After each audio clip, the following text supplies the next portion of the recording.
Amén, bendito Dios. Pues vamos a continuar con la misma actitud de reverencia. Y bueno, pues saludar a todos los hermanos aquí presentes y todos aquellos que están conectados o van a ver la enseñanza, la transmisión. Y bueno, vamos a hacer una pequeña oración para disponer este tiempo al Señor, este tiempo de meditación en la palabra. Y bueno, pues Señor, te damos muchas gracias por este Sabbat que tú nos das. Gracias, Padre, porque podemos estar aquí presentes, meditando en tus caminos, viendo, Señor, que tú eres grande, que tú eres fuerte, que tú eres eterno, Padre. Señor, que en esta mañana podamos seguir aprendiendo, Señor, seguir viéndote a ti en todo lo que hacemos, en todo lo que estudiamos. Señor, muchas gracias porque tú abres nuestros ojos para ver tu grandeza, Señor. Tú abres nuestros oídos para escuchar, Señor, tu voz. Y en esta mañana queremos escuchar, Señor, tu voz. Queremos clamar, queremos verte, Señor, en cada verso de la Escritura, Señor. Que tú seas exaltado en nosotros. Bendice, Señor, tu palabra en esta mañana. Ayúdanos, Señor, a comprender más tu palabra, a atender a tus dichos, a glorificarte, Señor, en todo lo que hagamos. Señor, que podamos, en estos relatos que vamos a estar estudiando, Señor, comprender más la pasión, tu pasión, Señor, que tú te derramaste, te vaciaste, como dice tu palabra, te diste por completo, Señor, y pagaste el precio de nuestro rescate, Padre. En esta mañana queremos alabarte, bendecir tu nombre, Señor. Muchas gracias. En el nombre de Yeshua. Amén. Bueno, pues parece que esto se ha muerto, no sé qué le pasa. Pero bueno, mientras que puedo recomponer esto, pues ya tenemos agua caliente aquí en el local, bendito Dios. Ya podemos lavarnos las manos calentitos. Agradecer ahí a Enrique por su aportación. Y bueno, pues vamos a continuar donde lo dejamos, en Mateo. A ver qué pasa, no sé si tenéis... A ver. La tecnología a veces falla. Vamos a ver. Bueno, antes que nada voy a hacer de memoria un repaso de lo que vimos el anterior Sabbat. El anterior Sabbat estuvimos hablando de la sección después del aposento alto. Ellos salen hacia el Monte de los Olivos y ahí, en ese transcurso, cruzando el valle de Cedrón en dirección al huerto de Getsemaní, los discípulos y Yeshua tiene una palabra con ellos y les antecede lo que iba a suceder, ¿no? Le dice, haciendo alusión a una profecía, Zacarías 13:7, donde dice, heriré al pastor y las ovejas serán dispersadas, ¿no? Cumpliendo la Escritura, así como dice la Escritura, ¿no?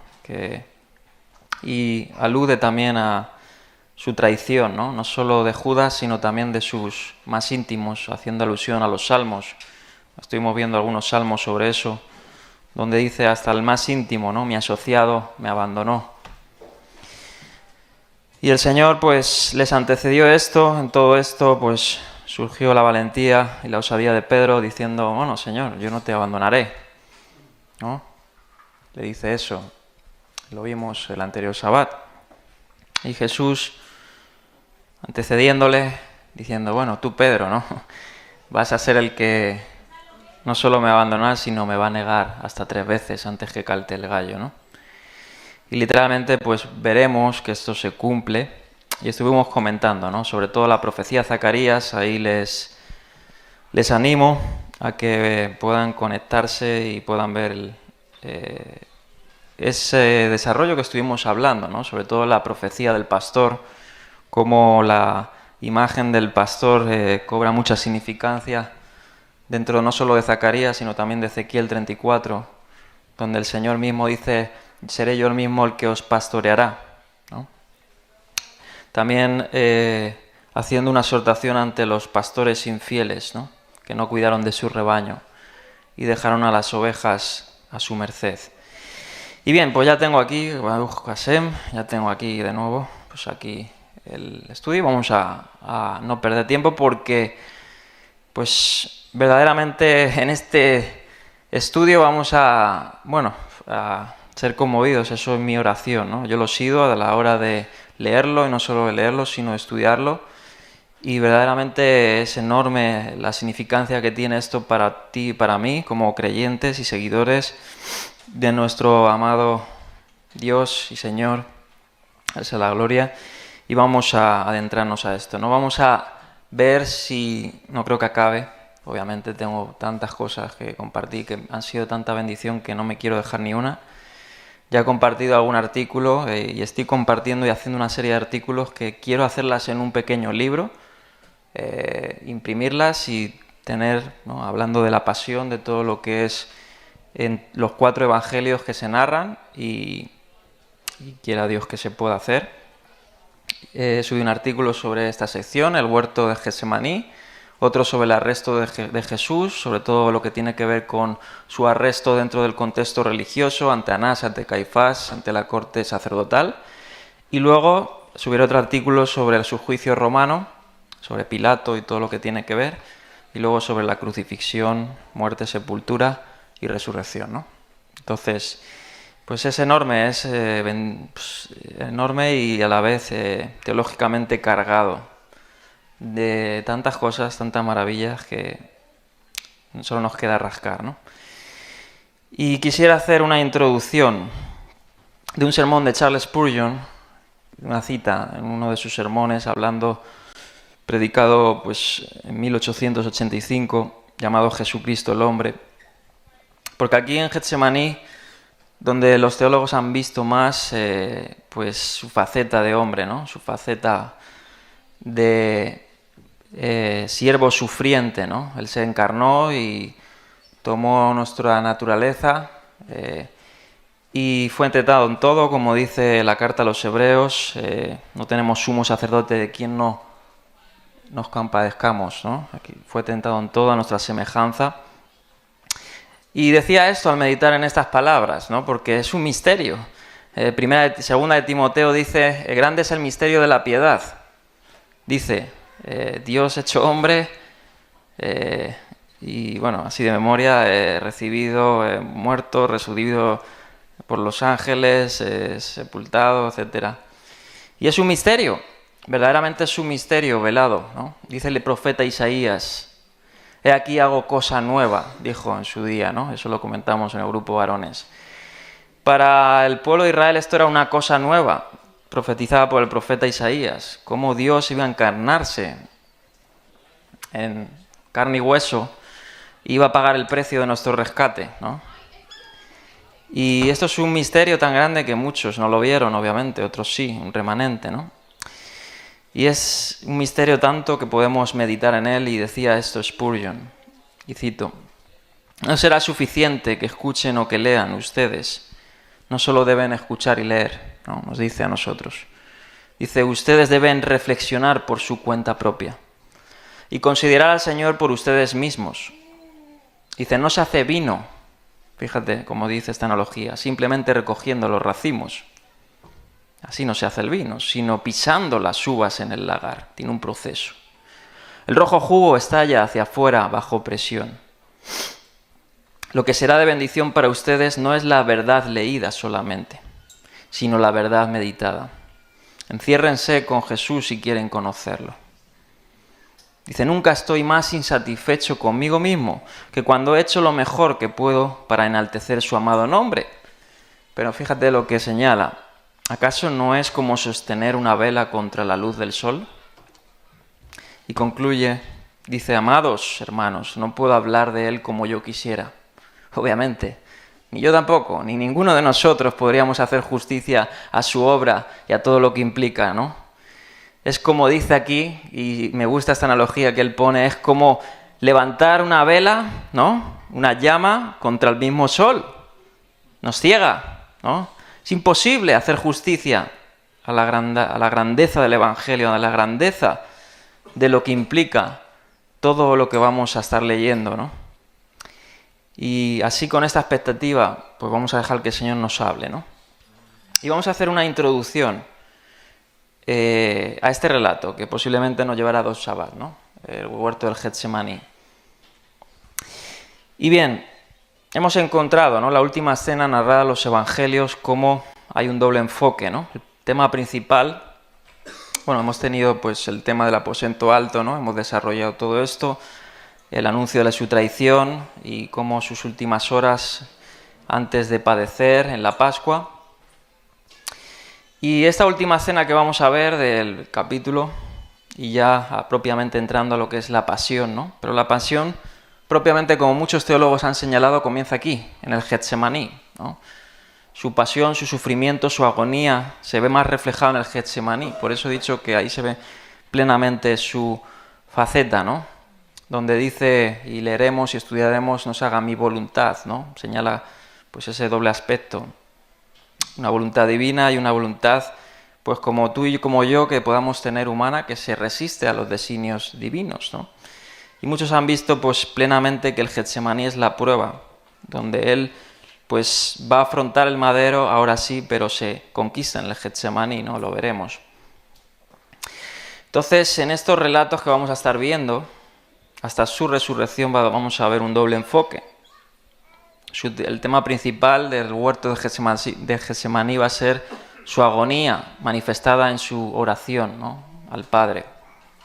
Ahí en esa oración se va a ver la prueba que él va a pasar, su inminente muerte, que no es el sufrimiento en sí, y veremos, ¿no? Es en la forma del cáliz, ¿no? Ya no el cáliz del nuevo pacto que vimos, esta es la copa del nuevo pacto, sino el cáliz que los profetas testificaron. Ahora leeremos algunas escrituras que hablan sobre el cáliz de la ira de Dios. Es esa faceta que él no quiere, ¿no? Como obviamente ser santo, un ser santo, pues traspasar, ¿no? Pasar. Él es totalmente santo y cualquier corrupción, pues él obviamente espiritual no quiere padecer, pero así Dios lo dispuso, ¿no? Y todos nosotros, los lectores de los Evangelios, vamos a encontrarnos como testigos de una, por decir así, confusión, como lo llama aquí Franz, emocional, ¿no? Donde hemos visto a Jesús siempre muy sereno, ¿no? Siempre muy decidido, y es interesante si uno estudia Mateo, así, por eso me encanta leer los Evangelios, por eso hay 4 Evangelios, cada uno se nos muestra una faceta diferente. Mateo pues muestra una faceta del propio Yeshua pues muy segura, ¿no? Muy firme siempre con sus enseñanzas, ¿no? Y recalcando lo que he dicho una vez más, que él cumple las Escrituras y sin vacilar, ¿no?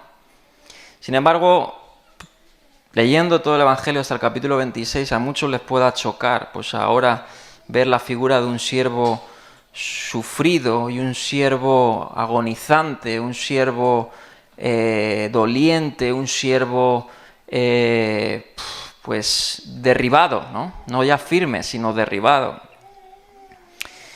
Y por eso es interesante, ¿no? Este enfoque y este relato. Ahora, el foco de atención también no solo va a recaer sobre el propio Jesús en el huerto del Getsemaní, sino sobre sus propios discípulos, ¿no? Y aquí el Señor pues también nos quiere hacer mostrar algo, ¿no?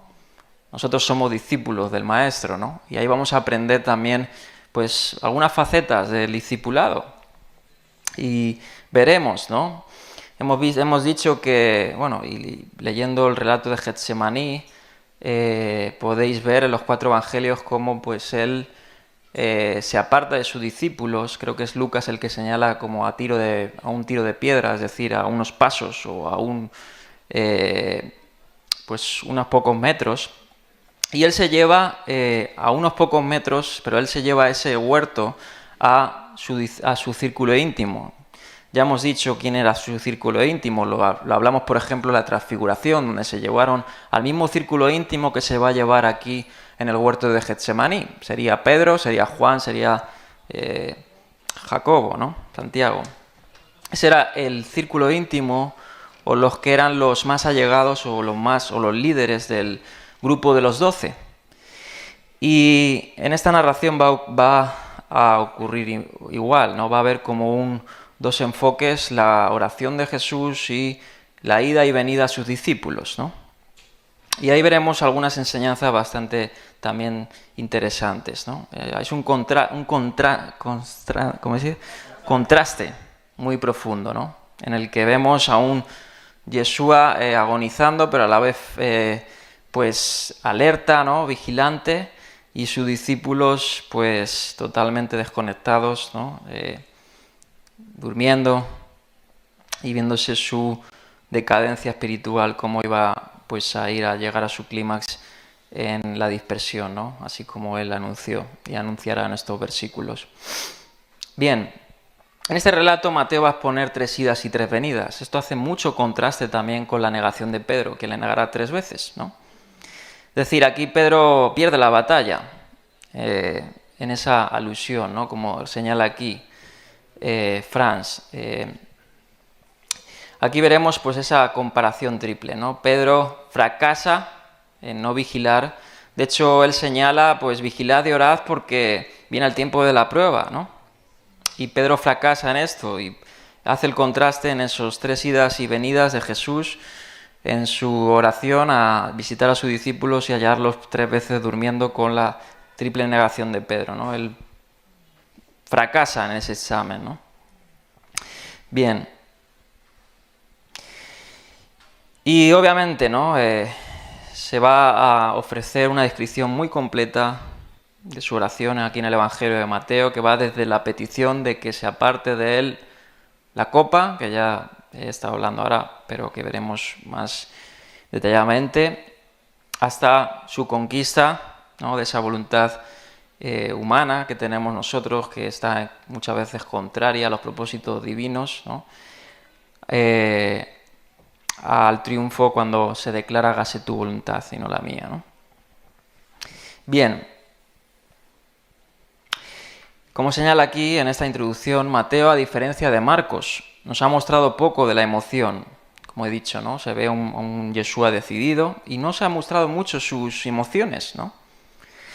Y aunque en series, ¿no? Se muestran a un Jesús alegre con sus discípulos, no lo sabemos expresamente por los evangelios. De hecho, cuadra más, ¿no? En su misión, sobre todo, que él es el siervo doliente y sufriente, no que él estuviera triste todo el momento, pero que cumpliera ese rol sacerdotal, sabiendo que él se compadecía y viendo todo el pecado alrededor suyo, las personas agonizando, las personas sufriendo, ¿no?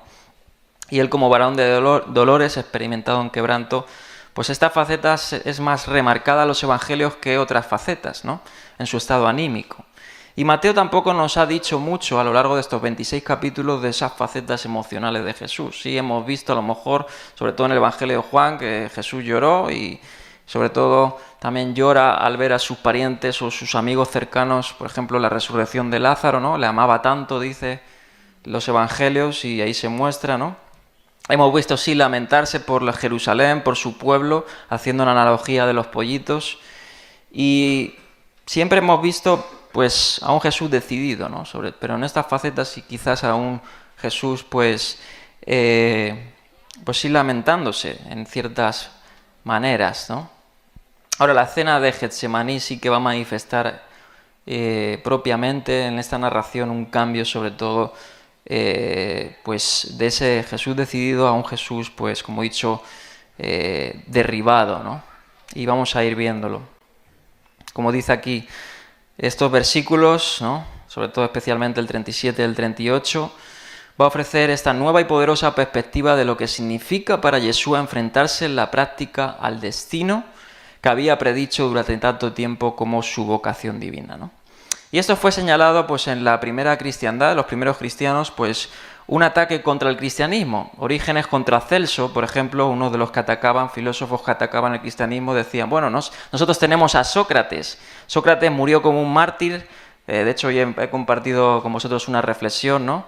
Que es que se afrentó la muerte, ¿no? Afrentó su destino con alegría, con firmeza, ¿no?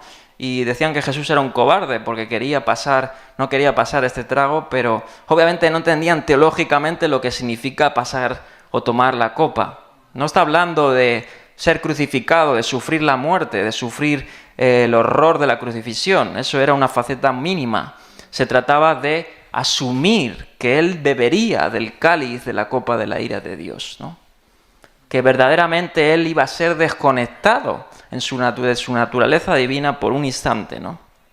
Que él iba a sufrir sobre ti, ¿no? Sobre tu pecado y de tu pecado y mi pecado, él iba a cargar nuestro pecado y se iba a convertir, como dice la carta a los Hebreos, pecador, ¿no? Por nosotros. No por voluntad, por su persona, sino él iba a asumir nuestro pecado, ¿no? Entonces, algunos señalaron esto, ¿no? Y aquí vemos claramente que ese Jesús agonizante y suplicante no es por sufrir, no es porque le clavaran, no es porque le crucificaran, no es porque le azotaran, sino es por ese aspecto, ¿no? Que muchos no entendieron. Ahora, aún así, él pasó la prueba, ¿no? Y veremos, porque a pesar de que él no quería, aparentemente en su, podemos decir, naturaleza humana, asumida, pasar esa copa, pero él finalmente dijo, ¿qué dijo? Mas no se haga mi voluntad, sino la tuya, ¿no? Ahí vemos la victoria del Hijo del Hombre, ¿no? Y la victoria que todo fue en este momento cuando realmente, como muchos teólogos han señalado, él ganó la victoria, ¿no? No en el madero solamente, sino comienza aquí. Cuando él se levanta en el último versículo y dice, vayamos, ¿no? Y le dice a sus discípulos, en vez de huir, él afronta su misión principal, ¿no? Bien. Sigamos. Eso llegará, ¿no? Obviamente esta es la prueba definitiva, pero esto llevará a su clímax cuando él esté, y leeremos y estudiaremos más adelante en el capítulo 27, verso 47, él esté ya en la cruz, en el madero, pues minutos antes de morir, exclamando y diciendo, Dios mío, ¿por qué me has abandonado?, ¿no?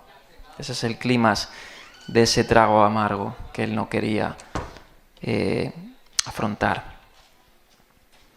Hebreos 5, 7 dice, al 10, en los días, dice, de su vida mortal, Jesús, y esto nos traslada a este momento, ¿no? Y quiero leer esta cita. Jesús ofreció oraciones y súplicas con fuerte clamor y lágrimas al que podía salvarlo de la muerte, y fue escuchado por su reverente sumisión. Aunque era hijo, mediante el sufrimiento aprendió a obedecer, y consumada su perfección, llegó a ser autor de eterna salvación, bendito Dios, para todos los que le obedecen. Y Dios lo nombró sumo sacerdote, dice, según el orden de Melquisedec. Fue en ese momento, con súplicas, con fuerte clamor, como dice el escritor a los Hebreos, que fue escuchado, ¿no? Y aprendió obediencia, dice, mediante el sufrimiento. Y se consumó la eterna redención. Bien. Su círculo íntimo, ¿no? Pedro, Jacobo y Juan van a ser testigos no solo de su naturaleza divina en la transfiguración, sino en el Getsemaní.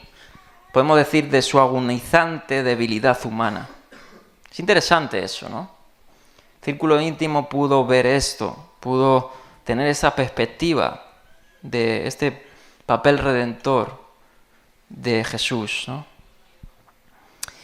Ahora ellos ya no van a ser simplemente testigos, sino también van a ser, para acompañarle en su sufrimiento, van a ser íntimos, dolientes con él, ¿no? Puedo decir así. Y esto nos ofrece también pues una teología de esperanza. Es decir, nos necesitamos unos a otros. Jesús en sus últimos momentos se llevó a sus amigos más cercanos para que, pues sabiendo que como humanos necesitamos muchas veces apoyo, pues mostrarnos que él también necesitó apoyo. Sin embargo, no lo tuvo. A pesar de eso, y por eso es tan rico este relato, porque nos muestra tantas facetas, ¿no? Estos fueron privilegiados de compartir este último destino de Yeshua. Pero su incapacidad, ¿no?, para mantenerse despiertos, y fueron tan inútiles de brindarles el apoyo quizás que necesitaba, no pudieron, y él solo se pudo agarrar a su promesa, ¿no?, a lo que el Padre había predispuesto. Ahora, algunos han preguntado, así como simplemente como curiosidad, esto lo señala Raymond Brown y da sus respuestas, ¿no?, muy apropiadas. Algunos han dicho, bueno, ¿cómo si los discípulos estaban durmiendo, cómo se reflejó las enseñanzas o las oraciones de Jesús si ellos estaban dormidos? ¿Cómo pudieron escucharlas o cómo pudieron registrarse, ¿no? O cómo tienen, por a lo mejor, una veracidad histórica dentro de la narración de los evangelios, si todos ellos estaban dormidos. ¿Quién se encargó de registrar sus palabras, ¿no?, de sus rezos?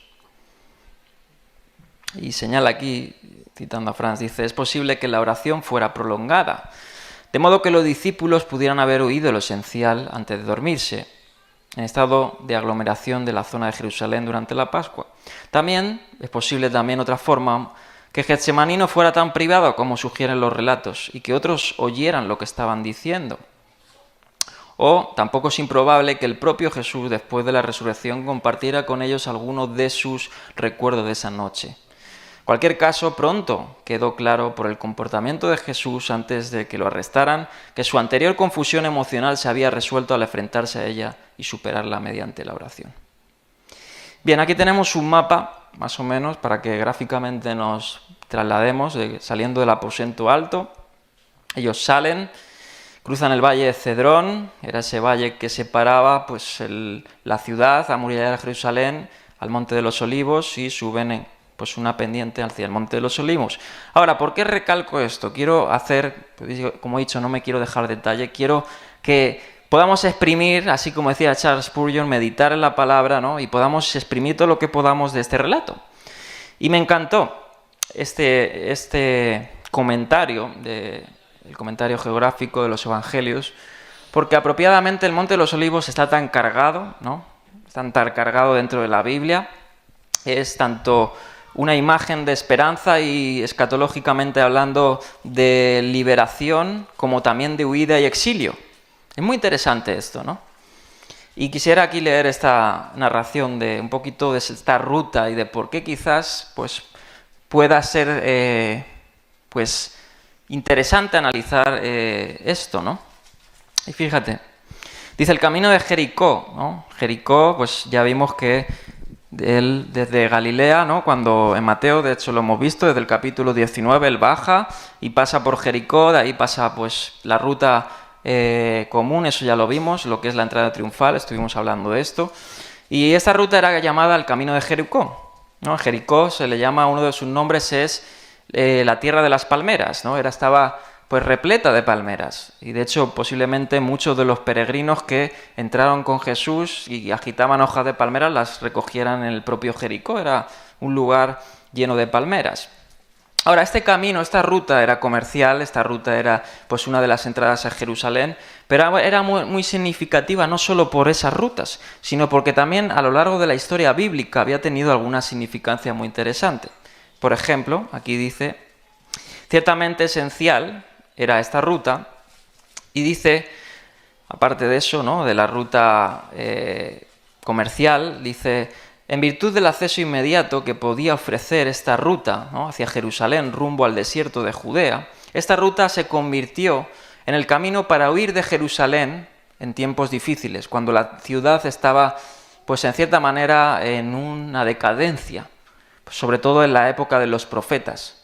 En la época de los profetas, por ejemplo, cuando Babilonia conquistó Jerusalén y asedió la ciudad y se llevó cautivos, muchos huyeron por esta ruta, hacia el desierto, hacia las cuevas, hacia lugares recónditos. Aquí tenemos una foto de uno de los wadis, que son unas montañas que hay, ¿no? El Wadi Kel, que es esa ruta de Jericó, y por ahí, por esas rutas, se han descubierto cuevas, se han descubierto refugios, y esto es muy interesante.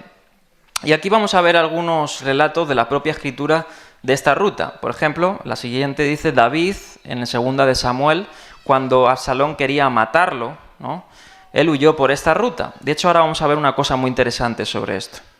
Pero David, por ejemplo, huyó de Salomón por esta misma ruta. Por ejemplo, también el rey Sedequías, el último de los reyes de Judá, huyó de los invasores, como he dicho antes, babilónicos, por esta misma ruta, atravesando el valle de Cedrón, en dirección este, el este era donde se entraba, en dirección hacia el templo, y abriéndose camino por estas llanuras. Dice, y termina diciendo aquí, en un sentido general, la dirección este, esta ruta este, ¿no?, fue un sendero para quienes se exiliaron luego de la conquista babilónica, y Ezequiel, dice, lo toma como referencia para describir al Espíritu de Dios abandonando el templo.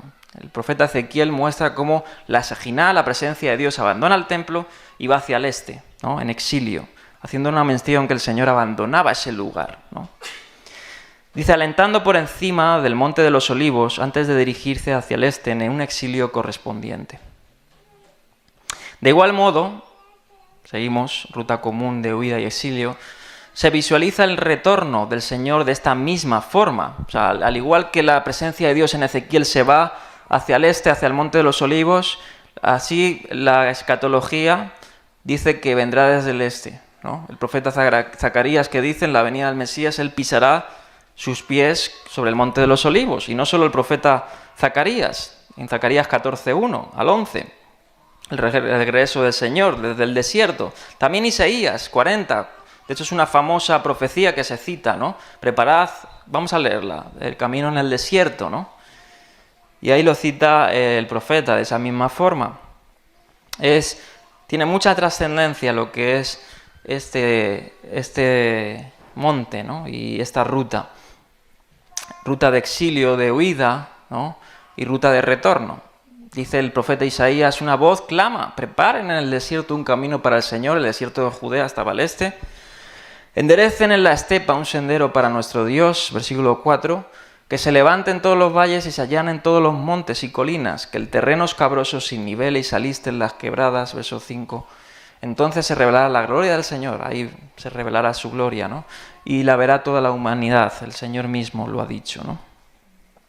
Entonces el Monte de los Olivos y esta ruta en especial tiene mucha trascendencia. Ahora, me gustó mucho una conclusión de toda esta exposición, más que decir, bueno, sí, tal cual, ¿no?, lo que se señala aquí, en la próxima, decisión de Jesús de huir o permanecer. Como he dicho, muchos, como el rey David, por ejemplo, temían por su propia vida, ser muerto por Absalón, y huyeron al Monte de los Olivos, ahora veremos. Sin embargo, Jesús, aunque fue al Monte de los Olivos, que era un lugar posiblemente íntimo, en ese momento él no huyó, él pasó la prueba. Y dice aquí, en Getsemaní Jesús estaba arrodillado, en oración junto al mismo camino que su pueblo siempre había utilizado para escapar.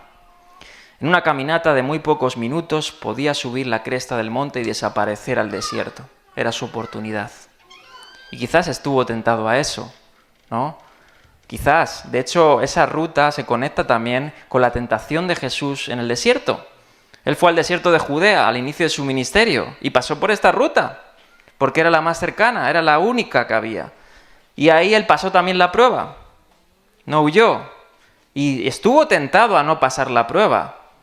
Y de esta misma forma, ¿no?, él dice, más aún, sigue la cita, sabía cómo sobrevivir en el desierto, habiendo pasado 40 días allí durante su periodo de prueba al comienzo de su ministerio. Su mente fácilmente podía remontarse a ese tiempo, recordando la vasta expansión de colinas ondulantes y la facilidad con la que podía esconderse o podía pues no ser encontrado de los que le perseguían. No obstante, su experiencia anterior de tentación lo había beneficiado en un rumbo diferente. En lugar de usar su conocimiento y sus habilidades para huir, permitió, dice, que las anteriores tentaciones fortalecieran su resolución.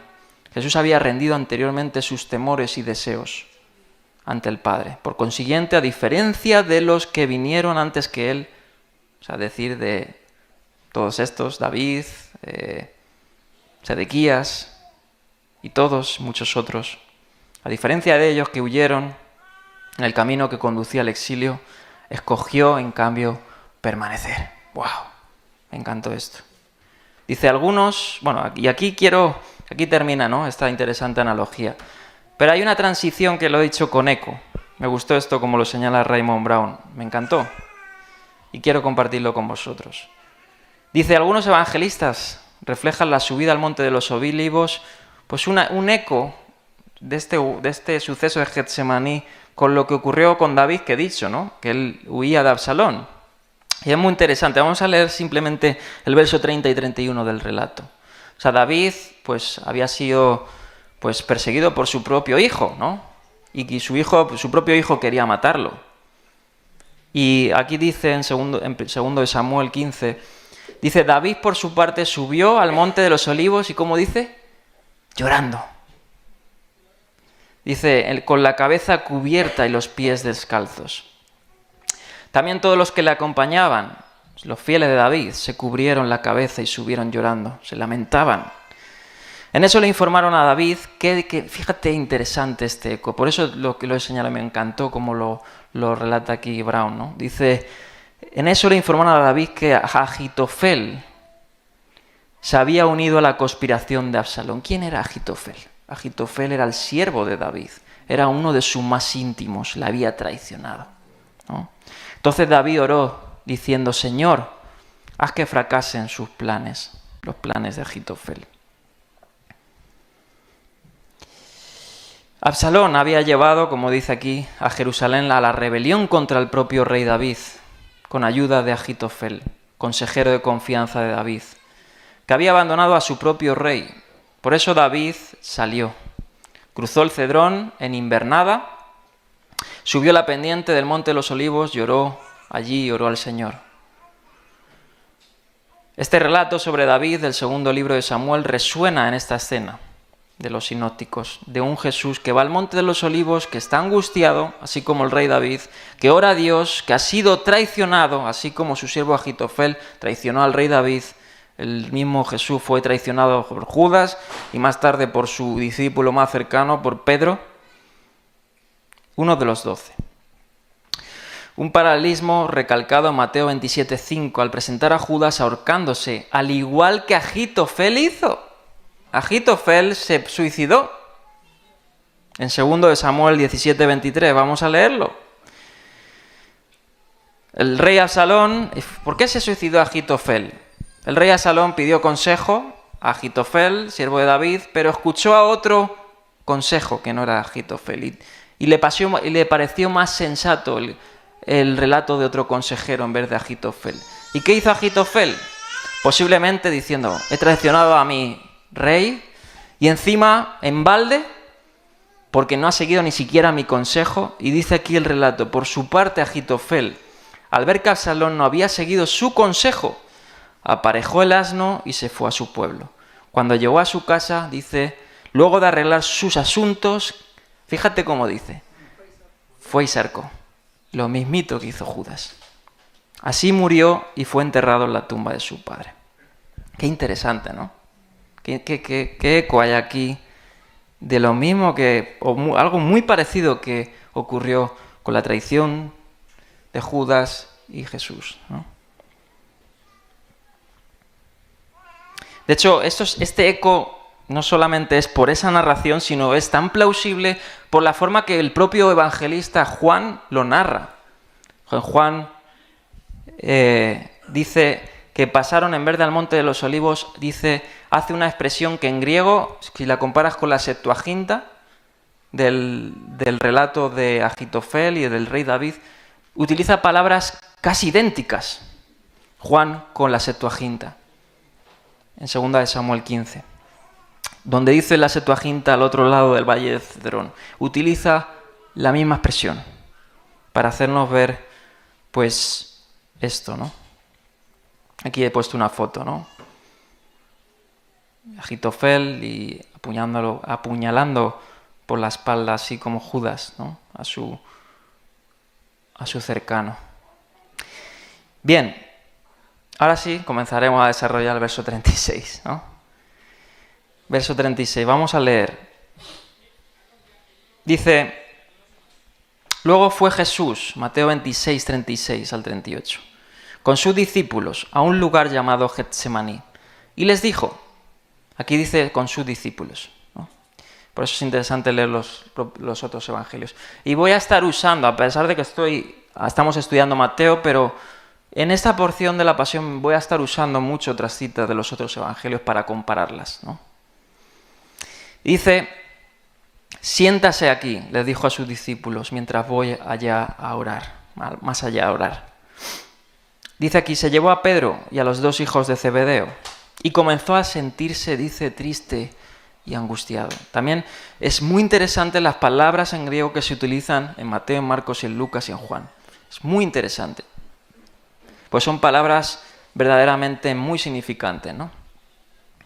Dice, era tal la angustia que me invade, le dice a sus discípulos, que me siento morir. Les dijo, quédense aquí y manténganse, aquí está la exhortación a ellos, despiertos conmigo. Acompáñenme en esta agonía, les dice. Bien, vamos a desarrollar estos versos. Verso 36. Fue Jesús con sus discípulos a un lugar llamado Getsemaní. Vamos a ver un poquito, aunque Getsemaní estaba, obviamente, con toda la introducción que he dado en el Monte de los Olivos, ¿no? El nombre específico del lugar podía traducirse, pues probablemente como prensa de aceite, prensa de aceitunas. Interesante también, ¿no? El propio nombre, Getsemané, creo que es en arameo, prensa de aceitunas, prensa de aceite, él iba a ser prensado, él iba a ser molido, ¿no? Para sacar su fruto. Mateo lo va a describir como una finca, ¿no? Probablemente un terreno amurallado, y su nombre se sugiere que era un olivar. Esto coincidiría, como dice aquí Franz, con la descripción que hace el propio Evangelio de Juan, de él como un jardín. También es muy interesante, por eso se llama huerto de Getsemaní, o apropiadamente le llaman huerto o jardín de Getsemaní. Y ojo con esa palabra, porque terminaremos esta secuencia de Getsemaní con una analogía de lo que significa el huerto, ¿no? Dice, Mateo ha mencionado anteriormente que Jesús se apartó para orar. Y esto es algo que Jesús acostumbraba, ¿no? De hecho, a sus discípulos en el Sermón de la Montaña les enseñó a cómo orar, ¿no? El famoso Padre Nuestro, Mateo 6:6. Y curiosamente tiene también muchas analogías Getsemaní con el Padre Nuestro. Dicen, porque el Padre Nuestro dice Padre Nuestro, ¿no? Dice, venga a nosotros tu reino, hágase tu voluntad, no la mía. Aquí dice, hágase tu voluntad, ¿no? Aquí se encarniza esa oración. Y él acostumbraba a apartarse para orar. Los evangelios lo narran, ¿no? Él se apartaba para orar. Y aquí una vez más lo hace, pero más intensamente, de otra manera, de una manera más intensa, una manera más privada, pero a la vez más vívida, ¿no?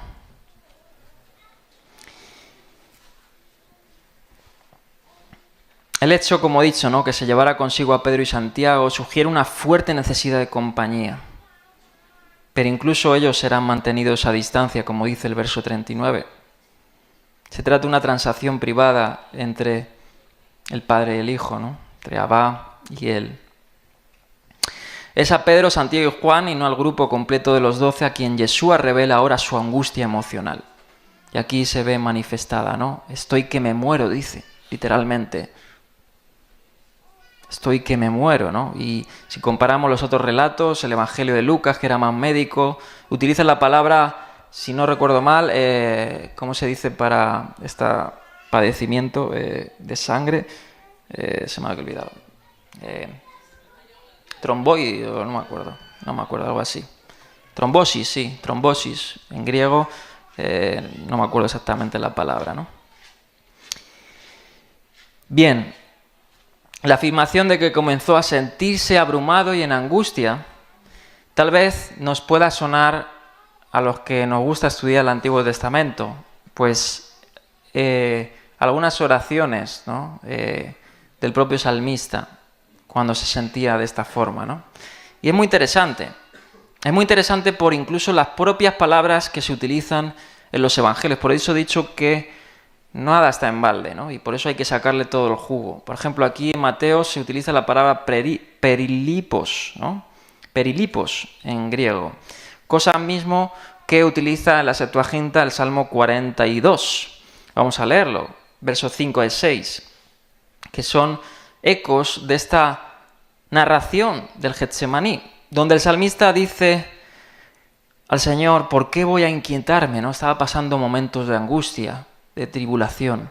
¿Por qué me voy a angustiar? Y ahí aparece la palabra perilipos, ¿no? Aquí Jesús dice, estoy muy angustiado. Dice, en Dios pondré mi esperanza, dice el salmista, y todavía lo alabaré. Él es mi Salvador y mi Dios. Dice, me siento sumamente angustiado. Por eso, mi Dios, pienso en ti, desde la tierra del Jordán, desde las alturas del Hermón, desde el monte Mizar. Aquí el salmista refleja esto, ¿no? Y se utiliza la misma palabra, angustiado. Desde el verso 5 al 6 al 11, dice el verso 11, por ejemplo, dice, ¿por qué voy a inquietarme? Vuelve a decir el salmista. ¿Por qué me voy a angustiar? Y vuelve a utilizar la misma palabra, ¿no? En Dios pondré mi esperanza. Parece que hay un énfasis del salmista en el relato a futuro de lo que iba a decir Jesús, ¿no? Porque repite, y de hecho es curioso, que muchos de los salmos que parece ser que él pues cita, o más bien que los salmos citan de él, antecediéndose, ¿no? Porque todo nos señala a él, hacen un énfasis varias veces, hacen como una especie de repetición. Es muy interesante esto. Yo me puse a ver ciertos salmos y se repiten varias estrofas iguales, haciendo un énfasis en estas narraciones. En el verso 11, en el capítulo 43, 5. Fíjense, vayan a su Biblia y véanlo. El capítulo 42, verso 5 al 6, y el capítulo 43, verso 5, prácticamente son lo mismo. Aquí lo tenemos, ahí lo tenemos. O sea, se vuelve a hacer un énfasis en esto. Es muy interesante, ¿no? Muy, muy interesante.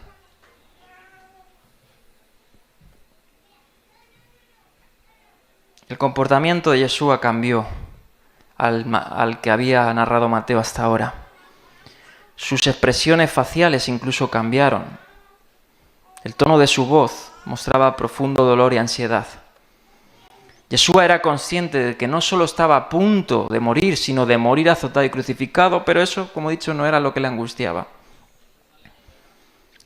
Aunque ya veremos, he estado leyendo un poquito sobre la crucifixión, un libro muy bueno de Fleming Rutledge, una presbiteriana pues, que es uno de los mejores libros sobre la crucifixión, y me ha conmovido también. Compartiré algunas cosas de ese libro. O sea, la crucifixión era horrible, terriblemente horrible. Pero no era eso lo que le angustiaba. Ahora, la crucifixión era tan horrible, cada nervio de su cuerpo gritaría de dolor, sus torturas durarían horas y horas, tantas emociones, ¿no? Parte de sus desprecios. Pero él estaba, como dice, profundamente afligido. No por eso solamente. Así como el salmista dice, me siento sumamente angustiado, ¿no? Hasta la muerte, dice Jesús. Y es curioso, algunos han visto también otro eco del propio Jonás 4:9, donde Jonás también utiliza esta expresión, ¿no? Pero bueno, no lo vamos a leer, vamos a seguir. Y hay otros salmos también que podrían venirnos a la memoria, como señala Kinner. Por ejemplo, el Salmo 142, verso 3, dice, cuando ya no me queda aliento, dice el Salmo, tú me muestras el camino. Por la senda que transito, algunos me han tendido una trampa. Mira a mi derecha y ve, nadie me tiende la mano, dice el salmista. No tengo dónde refugiarme. Esto es muy interesante porque sus discípulos, sus íntimos, ni siquiera estaban con él. Cuando él fue a verlos, y lo leeremos ahora, y fíjate lo que dice el Salmo. Pon el próximo. Bueno, ese, sí, el 4. Por mí nadie se preocupa, dice el salmista. Dice el verso 5, a ti, Señor, te pido ayuda. Jesús hizo eso en el huerto de Getsemaní. A ti te digo, tú eres mi refugio. Atiende a mi clamor, verso 6, porque me siento, ¿qué dice? Muy débil, así como dice aquí. Me siento tremendamente angustiado hasta la muerte. Varón de dolores. Líbrame de mis perseguidores, porque son más fuertes que yo. Y vamos al 43, 143, también es interesante. Los salmos, la verdad, son impresionantes. Los salmos tienen... Bueno, el rey David no solo era un poeta. O sea, es poesía profética. Es algo impresionante, ¿no? Dice el Salmo 143, verso 3, el enemigo atenta contra mi vida. Quiere hacerme morder el polvo. Me obliga a vivir en las tinieblas, como los que murieron hace tiempo. El verso 4 dice, ya no me queda aliento. Dentro de mí siento paralizado el corazón. ¡Wow! Estos salmos cobran mucha significancia. De su agonía, de su pasión, de su sufrimiento. Siempre se ha sostenido, ¿no?, la tradición cristiana, Jesús verdadero Dios y verdadero hombre. Y esto no simplemente salió porque, de hecho, la Biblia habla que Jesucristo hombre, ¿no? Y obviamente a nosotros nos puede causar mucha... ¿cómo entender esto, no? Y también la famosa declaración, sobre todo en el concilio de Calcedonia, ¿no?, lo que se llama la hipostasis, pues en naturaleza humana y divina, 100% hombre y 100% Dios. También muchos docetistas, por ejemplo, decían que Jesucristo no había venido en la carne, ¿no? De ahí, hermanos, salió y quiero decirlo, ¿no?, históricamente los cristianos comenzaron a celebrar el nacimiento de Cristo, no sino empezaron a celebrar esto porque muchos decían que Jesucristo no había nacido de una mujer, que no se había encarnado. Y de ahí salieron algunos diciendo que no, y de ahí surgió lo que es la natividad, ¿no?, la celebración del nacimiento de Cristo, que ya independientemente de cuándo, ¿no?, que obviamente, pero comenzó de esa forma para refutar al docetismo y al gnosticismo, ¿no? Pero siempre se ha sostenido esto, ¿no? Y muchos teólogos han señalado que Getsemaní es la prueba más contundente de su humanidad, ¿no?, de su faceta humana. Como dice aquí Karl Rahner, uno de los teólogos alemanes más famosos del siglo XIX, o siglo XX, dice, Jesús no juega a ser humano. Lo es con la profundidad, la fragilidad, la vulnerabilidad, la interioridad que definen a todo ser humano en los momentos límite. Dice, la agonía revela la humanidad concreta de Jesús, no una humanidad aparente, ¿no? Claro, hay algunos que señalan, no, Jesús no fue hombre, ¿no? Fue totalmente 100% Dios. Y obviamente es tan profundo esto, ¿no? Pero si él fuera 100% Dios, o sea, este relato carecería ciertamente de sentido, ¿no? Cómo él sufre, cómo él tiene una voluntad diferente, parece ser, o estaría actuando quizá, ¿no? Sería motivo a lo mejor de reflexionarlo. Pero es interesante. Yo te lo han señalado que en Getsemaní se muestra más plenamente su faceta humana por estos detalles. No solo por eso, sino porque, como dice aquí, Jesús experimenta miedo, él experimenta angustia, vulnerabilidad, necesidad de compañía y oración insistente. La crisis del huerto no es un simple desbordamiento emocional, es una crisis de voluntad, ¿no?, así como lo narran los evangelios, entendida teológicamente. Señalan muchos, ¿no?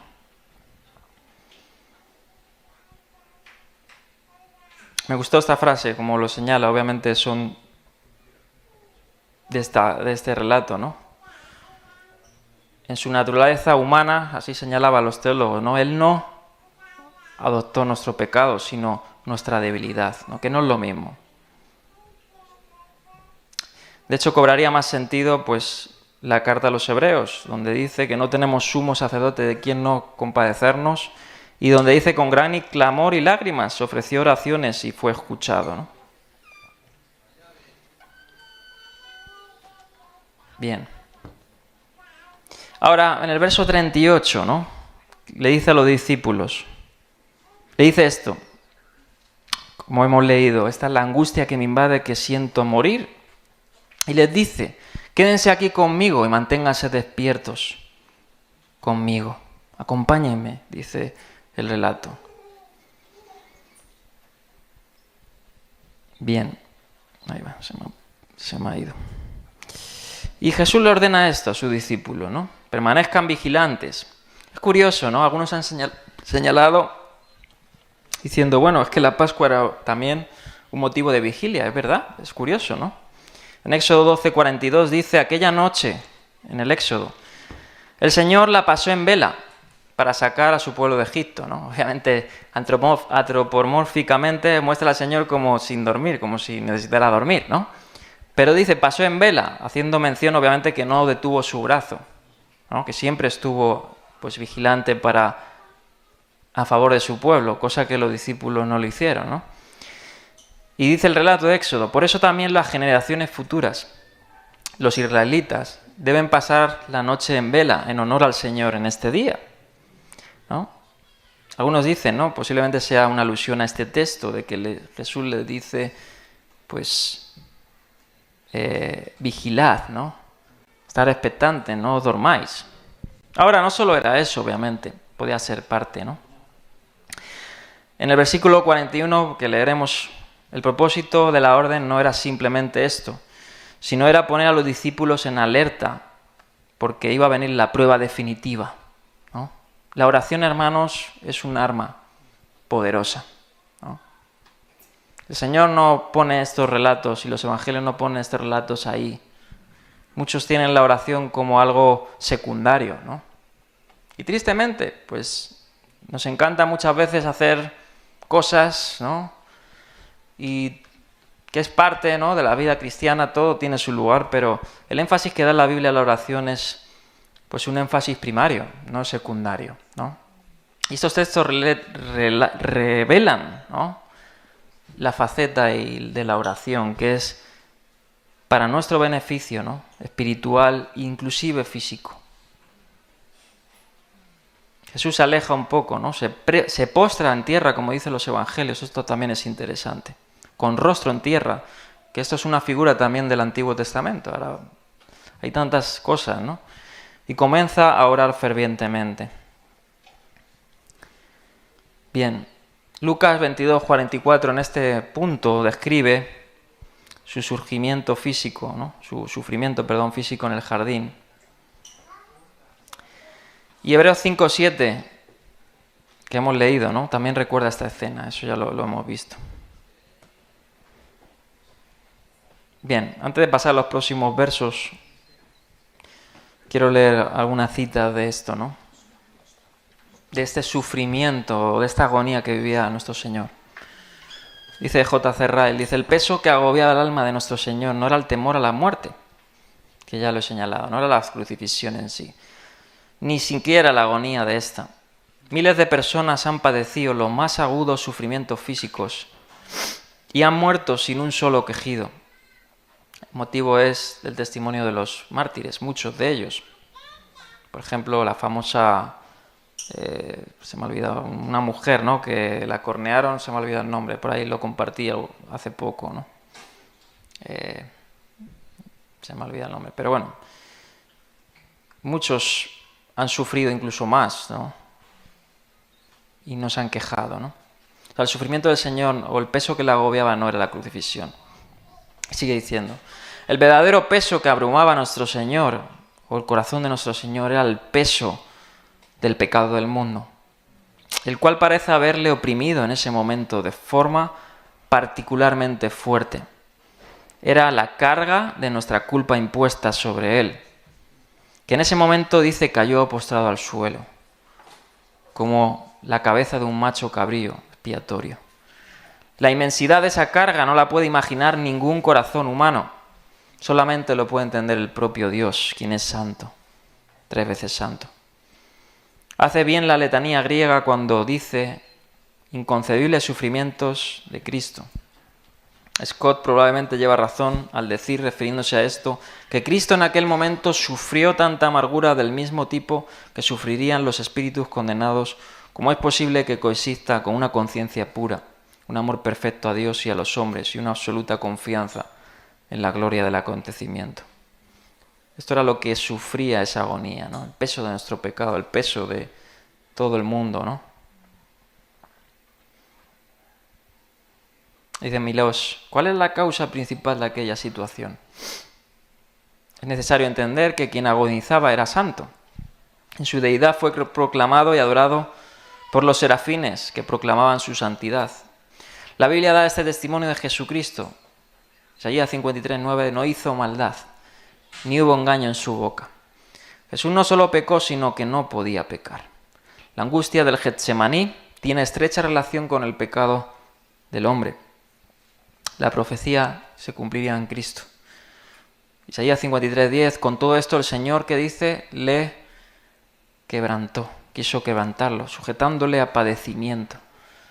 Cuando nuestro Señor Jesús subió a la cruz, lo hizo cargando ya con el pecado del hombre. Así como señala Pedro en 1 Pedro 2:24, quien llevó él mismo nuestros pecados en su cuerpo. Ahí ya los cargaba. En Getsemaní él se imputó tu pecado en Getsemaní, no en el madero, él ya lo cargaba en Getsemaní, empezó a cargarlo cuando tomó del cáliz en el Getsemaní. Enfrentaría esta nueva faceta sobre él, de maldición, pues maldito está, ¿no? Maldito es el que permanece en el pecado y el que es colgado en un madero. Como dice Pablo en 2 de Corintios 5, que él se volvió pecado. Él se volvió pecado, así dice la Biblia, para que el pecador fuese hecho justicia de Dios en Cristo. Por eso, hermanos, nuestra justicia no proviene de nuestros hechos. Y esto es algo que hay que refutar vívidamente, porque teológicamente es herejía decir que por tus hechos, tus méritos, tú puedes ser justificado delante de Dios. En balde moriría Cristo. Oh Gálatas insensatos, habiendo comenzado por el Espíritu, ¿terminaréis en la carne? Dice Pablo. Y aquí en 2 de Corintios es claro. Él iba a ser hecho pecado para que el pecado fuese hecho para que el pecador fuese hecho justicia de Dios en él.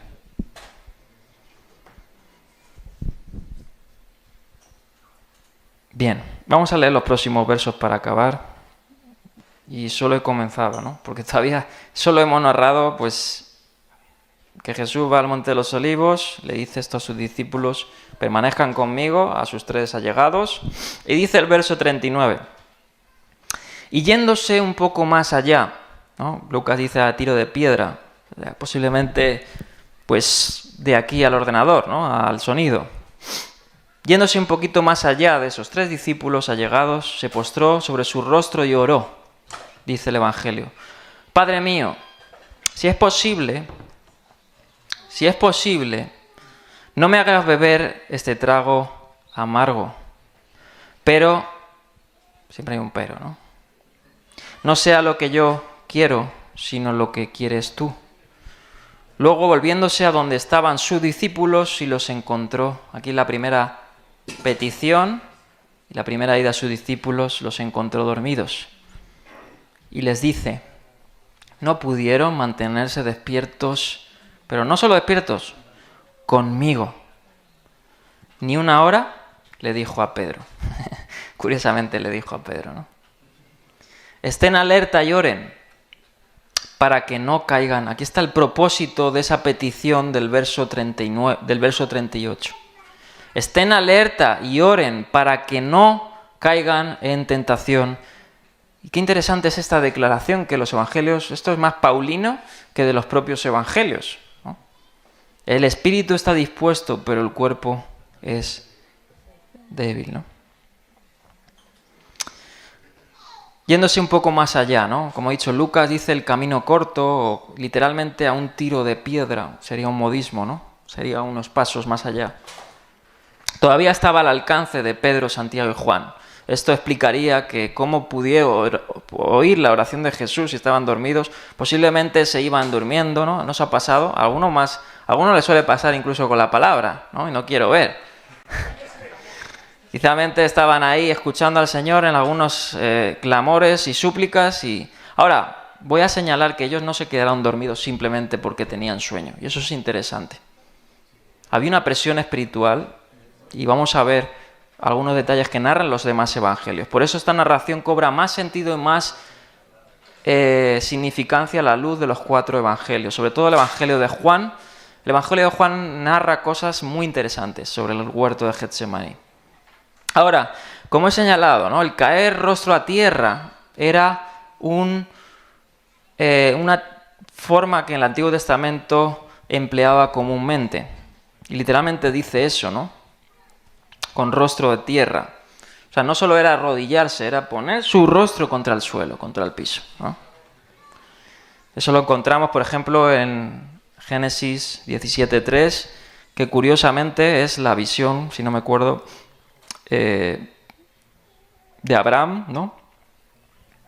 Creo que es el pacto de las partes, si no me equivoco, donde en el verso 3 dice, al oír que Dios le hablaba a Abraham en la visión, Abraham cayó rostro en tierra, ¿no? O sea, esto cobra significancia porque siempre muchas veces caer rostro en tierra, o incluso el sueño, ¿no? Porque Abraham estuvo en un sueño, dice la Biblia, él se puso a dormir. Es motivo de una revelación también divina. Eso lo señalé en el artículo que os comento. Es muy interesante, se desarrolla más ahí. Hay otro relato muy interesante de rostro en tierra cuando el profeta Daniel comienza a ver una de las, creo yo, de las visiones más impresionantes de las Escrituras, ¿no? Los tiempos del fin, las 70 semanas, los imperios del mundo cayendo, la visión del Hijo del Hombre triunfante, el juicio final. Bueno, Daniel es tremendo la visión que tiene Daniel. De hecho, Daniel es quizás de los profetas más privilegiados en torno a lo que es escatológicamente hablando, ¿no? Aunque Daniel propiamente ni lo entendía y tuvo que pedir al ángel de la visión interpretación y aún no todo le fue revelado, ¿no?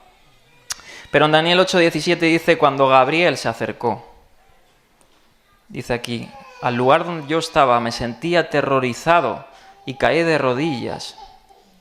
Caí literalmente, ¿no? También con el rostro en la tierra. Pero él me dijo, toma en cuenta, criatura humana, que la visión tiene que ver con la hora final, ¿no? Bien. Y aquí rostro en tierra, ¿no? Teniendo una prueba fuertísima, una revelación, o quizás la prueba de pruebas, dice, Padre mío, ¿no? Padre mío. Esto ya, como he dicho en la oración, el Padre Nuestro comienza así, Padre Nuestro, ¿no? Es una declaración o expresión íntima, como muchos señalan. Padre, pues obviamente era una de las declaraciones más íntimas. De hecho, Jesús ya había dicho, no llamen a nadie Padre, ¿no? Porque obviamente solo hay un Padre, en el sentido de quién es más íntimo, quién es, y obviamente todos tenemos un Padre, ¿no? Un progenitor. Implica intimidad, ¿no? Implica cercanía, implica conexión. Y su petición, en esta expresión, Padre mío, que pase esta copa, ¿no? Es muy interesante. Y es incluso señalado por muchos, como he dicho una vez más, incluso por las propias expresiones que se reflejan en los evangelios. Es muy interesante esto, ¿no? Me gustó lo que dice Charles Quarles. La palabra pasar en griego es parejomai. Parejomai. Si vais a la Septuaginta, Éxodo 12, ya os hará un eco. Éxodo 12:23, cuando dice que el ángel de la muerte pasó las casas de los israelitas que tenían la sangre. Es muy interesante, pasó por alto. Es la misma palabra, el Señor pasando por delante, por encima de las puertas de las casas. Como dice Quarles, Jesús ora para que pueda experimentar esta misma Pascua en la que Dios lo protegería quizá de la destrucción a la que se enfrentaba. Su esperanza era que aquel que había perdonado quizás a los primogénitos de los israelitas en su voluntad humana, ¿no? En su voluntad que, como dice, mi voluntad, durante el Éxodo, ahora también perdonara a su propio hijo. Es interesante esta analogía que describe aquí. Pase de mí esta copa, ¿no? La interesante es la afirmación cáliz, ¿no? Que la copa tiene muchas significancias dentro de las Escrituras, ¿no? El vino, ¿no? La copa de la salvación, la copa de el gozo, ¿no? Pero también se emplea propiamente, sobre todo en la profecía, el cáliz de Dios, de la ira de Dios, ¿no? Y podemos leer algunos versos. De hecho, irónicamente, ¿no? Creo que fueron, si no recuerdo mal, vamos a poner Mateo 20-21 rápidamente. Creo que fueron los hijos de Zebedeo, una vez más, los hijos del trueno, ¿no? Los hijos impetuosos, los que le pidieron sentarse a su diestra y a su ambidiestra, o su madre, como dice otro evangelio, ¿no? Pero dice así, verso 20, donde el libro dice aquí, no en Mateo, que fue su madre, dice: entonces la madre de Jacobo y de Juan, ahí está, los hijos de Zebedeo, juntos con ellos se acercaron a Jesús y arrodillándose le pidieron un favor, ¿no? Y dice el verso 21, ¿qué quieres?, le pregunta a Jesús, ¿no?, a ellos y a su madre. Ordena que en tu reino uno de estos dos hijos míos se siente a tu derecha y el otro a tu izquierda. Y fíjese, interesante, dice el 22, no saben lo que están pidiendo, ¿no? ¿Pueden acaso beber? Y aquí ya no estaba hablando de la copa del nuevo pacto, ¿no?, en su sangre solamente, en la copa de la salvación, ¿no?, la redención, sino estaba hablando de este trago. Y le dice: ¿pueden acaso ustedes beber este trago amargo que yo voy a beber? Y ellos ignorantes, verso 23, verso 22 dice: sí, podemos. Y verso 23 dice Jesús: sí, ciertamente lo vais a beber, ¿no? Pero el sentarse a mi derecha o a mi izquierda no depende de mí, ¿no?, en mi condición humana. Qué interesante, ¿no? Y esta copa, el cáliz de Dios, de la ira de Dios, vamos a leer algunos textos. Jeremías 25:15 dice: el Señor, el Dios de Israel, me dijo. El profeta Jeremías fue un profeta, le llaman el profeta llorón, ¿no?, algunos. Pero el pobre Jeremías le tocó sufrir, sobre todo de manos de sus propios hermanos. Dice: toma de mi mano, le dice el Señor, esta copa de vino. No, él va a tomar una copa, literalmente. Toma de mi mano esta copa del vino, de mi ira, y dásela a beber a todas las naciones a las que yo te envíe. Isaías 51:17. Despierta, Jerusalén, despierta. Levántate tú, que de la mano del Señor has bebido la copa al cáliz de su furia. Tú que has bebido hasta el fondo la copa que entorpece a los hombres, o sea, las naciones. De todos los hijos que diste a luz, no hubo ninguno que te guiara. De todos los hijos que criaste, ninguno te tomó de la mano. Estos dos males han venido sobre ti. Y aquí se muestra este cáliz: ruina, destrucción, hambre y espada. ¿Quién se apiadará de ti? ¿Quién te va a consolar? Tus hijos han desfallecido, etcétera, ¿no? Y sigue diciendo en el 22, así dice el Señor tu Dios, que aboga por su pueblo: te he quitado de la mano la copa que te hacía tambalear, de esa copa que es el cáliz de mi furia, jamás volverás a beber. La pondrás en mano de los que te atormentan, de los que te dijeron: tiéndete en el suelo, ¿no? O sea, en la profecía, este cáliz amargo, este cáliz como se expresa de la ira de Dios, este trago, era un cáliz de juicio. Era un cáliz de juicio. Solo hay que ver también un vistazo al cumplimiento de este cáliz ya revelado en Apocalipsis 19, verso 19, donde dice que las naciones se desploman. Dios acordó de la gran Babilonia que impera sobre las naciones y les dio a beber este cáliz a todos sus hijos, el vino del furor de su castigo. Bien, Yeshua, por tanto, está reconociendo que el Padre que intervenga pronto y no le deje pasar beber esta copa. En la última cena ya había enseñado que su sangre debía ser derramada para el perdón de los pecados. Su muerte sería mucho más agonizante que el sacrificio rápido de un animal. El pobre animalito era degollado y ahí quedaba, ¿no? Sin embargo, Jesús iba a sufrir vívidamente la muerte, sufrimiento físico y espiritual, ¿no? Cosa que ningún animal podía o iba a vivir, ¿no? Y vivió. Y esta petición de pase de mí este cáliz tenía dos condiciones. Como señala aquí Rete France, Quarles dice, en primer lugar, Yeshua estaba pidiendo que la copa pasara de él si era posible. Jesús no estaba cuestionando si el Padre tenía el poder de protegerlo, porque sí lo tenía. De hecho, él en otro evangelio se muestra ahí pues claramente esto, ¿no? Sus palabras. Por ejemplo, en Mateo 26, 53, ¿no?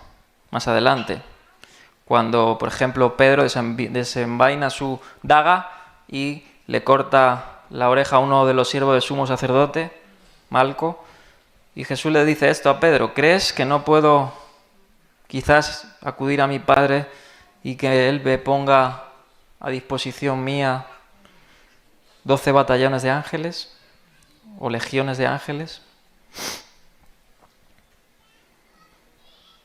Él podía, esa petición, ¿no? Él podía rescatarlo. Y podía. En cambio, Yeshua quería decir, si el plan, pocas palabras, para la salvación de los pecadores, revelados en las Escrituras, puede cumplirse quizá de otra manera, que se cumpla, ¿no?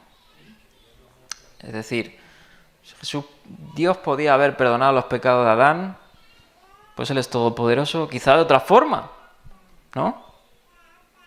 Pero obviamente no lo hizo.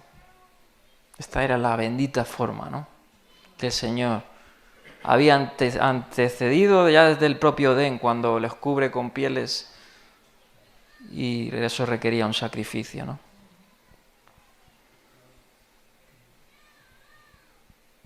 Y en el 54, después de esa petición, mostrarle a Pedro esa petición, podía lograr.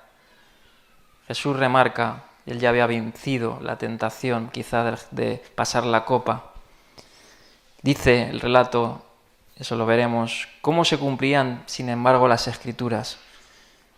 Que así tiene que suceder. Por eso, sí, podía suceder de otra forma, pero no podía, porque las Escrituras antecedían que era esta forma.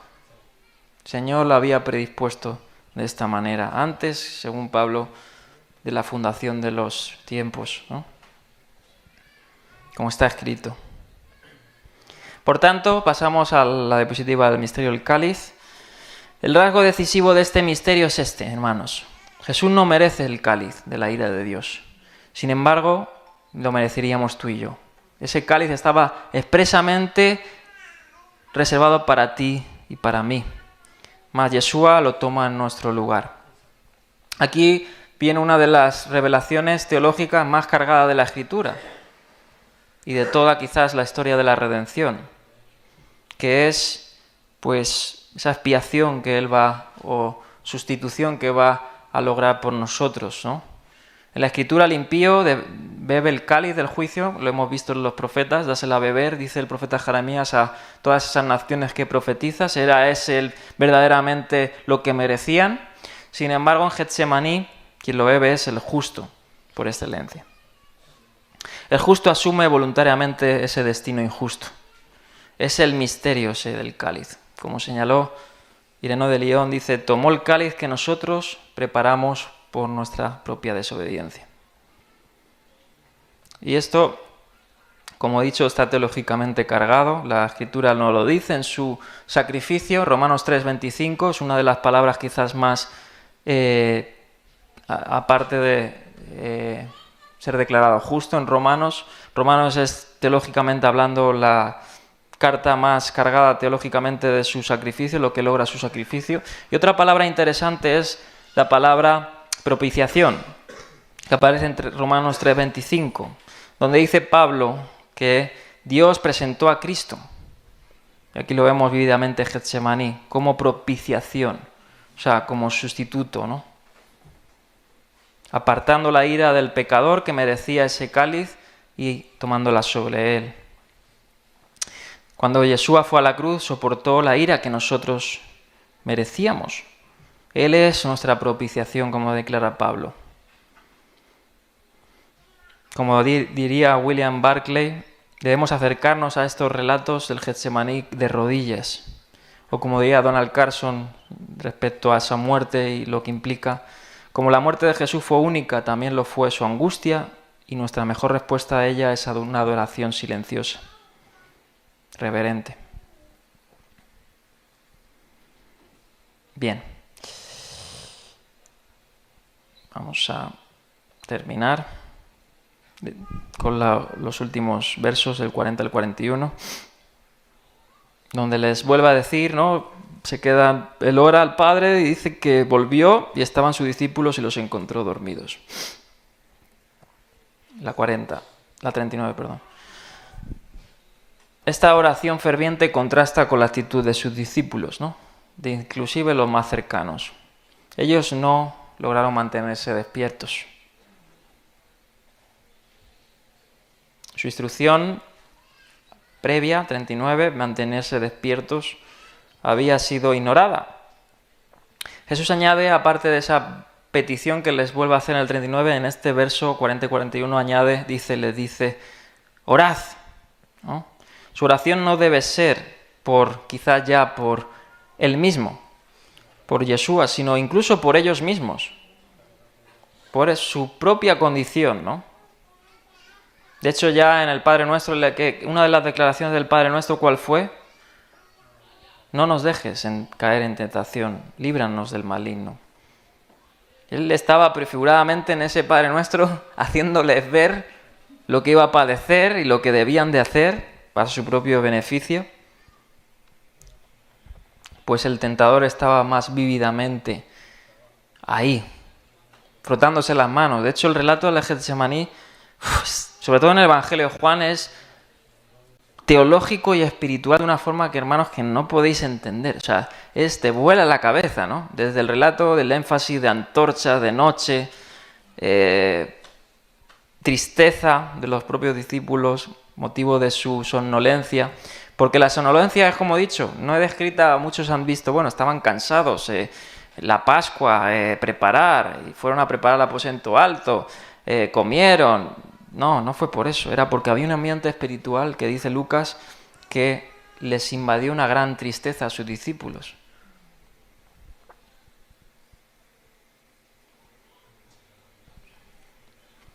La tentación obviamente no iba a ser simplemente que iban a pecar prontamente, no era que venía la prueba, que iban a abandonar a su maestro, no a su Dios. Esta palabra, ¿no?, sobre el espíritu y la carne muestra pues esa guerra espiritual, ¿no? Donde en Juan 3 hay un atisbo por ahí cuando Jesús va a Nicodemo y le dice, ¿no?, el que nace del espíritu no sabe dónde va ni dónde viene, guiado por Dios, ¿no? Sin embargo, el que más énfasis da al fortalecer las armas espirituales, fortalecer el espíritu, es Pablo. Pablo, por excelencia, es el que más dice fortalecer la vida espiritual, ¿no?, el yo espiritual. Sino simplemente leer sus cartas, ¿no? Ahora, la debilidad de los discípulos, y ya termino con esto, nos enseña lo siguiente. Si hay un elemento que provoca tristeza y a la vez un extraño consuelo en el relato de Getsemaní, es la propia debilidad de los discípulos. Su incapacidad para velar su sueño en el momento crítico, su torpeza emocional y espiritual, constituyen una de las representaciones más claras de lo que es la naturaleza humana, condición humana. Torpe, ingrata, egoísta, ¿no? Esta es nuestra condición. Esa es la naturaleza carnal, como diría Pablo en Gálatas. Esos son los frutos de la carne. Ahora, esta vulnerabilidad no solo era por el pecado original, ¿no?, por la pecaminosidad del hombre, sino también tenía un misterio, como señalo aquí, ¿no? Teológico. Dice en Lucas, y da este detalle sobre su somnolencia, estaban dormidos por la tristeza, dice Lucas 22:45. La angustia de Jesús contradice su imagen, quizás, del Mesías. Siguen pensando quizá en su cabeza que no tiene que ser. ¿Por qué tiene que ser así? Una vez más, es la condición humana la que quiere prevalecer, no la divina. Y esto produce confusión espiritual. Hay muchas veces en nuestra vida, hermanos, que nos resistimos ante la voluntad de Dios. Y eso lo único que trae es entorpecimiento, frustración, golpes de frente, caída, como los discípulos. Los discípulos no estaban sensiblemente agudizados espiritualmente, ni teológicamente, de cómo iba a ser. Y aún estaban preparados en los propios discursos de Jesús. A ellos, una vez tras otra, desde Cesarea de Filipos, les había dicho, es necesario que el Hijo del Hombre muera. Y más detalles les había dado, y es necesario no solo que muera, sino que sea crucificado, sino que sea padecido por los principales sacerdotes ancianos, que incluso les dice, les antecede, que no va a quedar ahí, sino que incluso va a resucitar. Se los dijo. Pero la naturaleza humana, insensible a los planes de Dios, siempre quiere prevalecer. Siempre. Por eso dice Lucas que la tristeza los superaba, porque su voluntad humana era nefasta, era anti Dios, ¿no? Como dice Pablo, no quiere a Dios ni quiere, no le quiere a Dios. La naturaleza humana ni puede ni quiere. La presión espiritual, estaban agotados por esa presión. Su humanidad es claramente evidente, que son el primer Adán. Sin embargo, nosotros sabemos que él es el segundo Adán, ¿no? Quien refrenó todas esas cadencias que tú y yo tenemos y las superó, las ganó, las derribó. Termino, los discípulos representan no al pecador perverso, sino quizás al creyente sincero que quiere hacer el bien, pero no puede, cuya humanidad es tan frágil, dispersa e inconsistente. Esa es la condición que nos refleja. Como dice Donald Agne, ¿no? La incapacidad para velar señala esa condición humana. Incapaz de acompañar plenamente a Cristo. Muchas veces decimos eso, ¿no? Yo te voy a seguir en todo. Pero nuestra naturaleza humana no quiere. Y le fallamos. Por eso Jesús dijo una vez tras otra, ¿no? 70 veces 7 debes perdonar, porque vas a fallar, ¿no? Bueno, seguiremos con esta segunda ida y venida a los discípulos y al Padre. Una vez más, reiterando, hágase tu voluntad y pidiendo al Padre por segunda vez que pase ese cáliz. Más en la tercera petición veremos que Él ya no pide esto, ¿no? Él ya se levanta y, pide eso, pero se levanta y ha superado la prueba, ¿no? Pero bueno, lo veremos y veremos algunos también datos, ¿no? Interesantes. Y vamos a orar, vamos a ponernos de pie para cerrar. Y vamos a orar al Señor, recordando este suceso y pidiendo a Dios fortaleza, ¿no? Fortaleza obviamente, no solo en los momentos fáciles, sino en los difíciles. De hecho, Getsemaní es claramente un ejemplo para nosotros de que Él, en su momento más delicado, triunfó, ¿no? Eso nos da esperanza a ti y a mí, de que pasaremos pruebas. De hecho, ya lo advirtió, el mundo tendréis aflicción, ¿no? Él ha vencido, dice el mundo. O sea, Él nos ha dado de ejemplo de que en este momento Él salió triunfante y por tanto tomemos su ejemplo. Amén.